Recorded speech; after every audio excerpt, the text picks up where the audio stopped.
Cette idée, Anissé, c'est celle de l'Agence spatiale européenne qui vient d'établir une carte 3D extrêmement détaillée de la Voie lactée.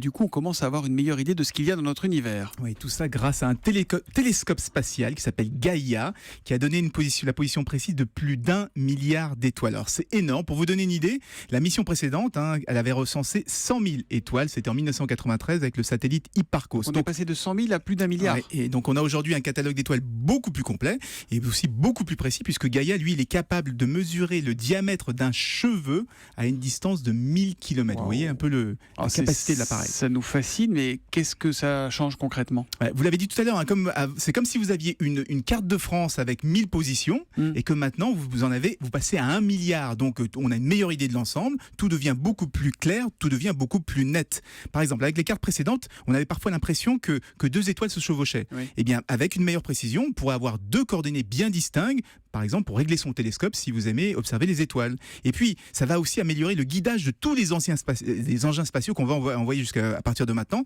parce que ça va aussi aider à repérer tous les astéroïdes qui sont en mouvement, voir s'il n'y en a pas un qui risque de percuter la Terre. Donc bref, avec toute cette masse d'informations, on aura une bien meilleure connaissance du ciel. Alors vous parlez de tous ceux qui sont passionnés avec leur télescope. Est-ce que ces données elles vont être publiques ? Est-ce qu'on va pouvoir nous regarder un peu plus précisément aussi ? Oui, elles vont être publiées, seront mises à disposition gratuitement au monde entier. Ils ont déjà commencé hier.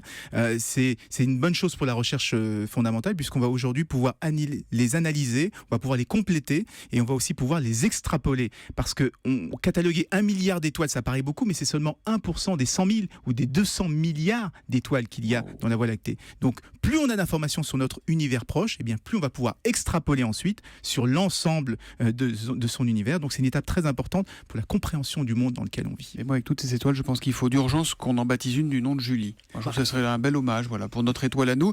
Il y en a qui va les tutoyer, ces étoiles. C'est Thomas Pesquet, l'astronaute qui décollera dans 2 mois maintenant pour aller sur la Station spatiale internationale. Il sera mon invité tout à l'heure à 7h45 en direct, Thomas Pesquet.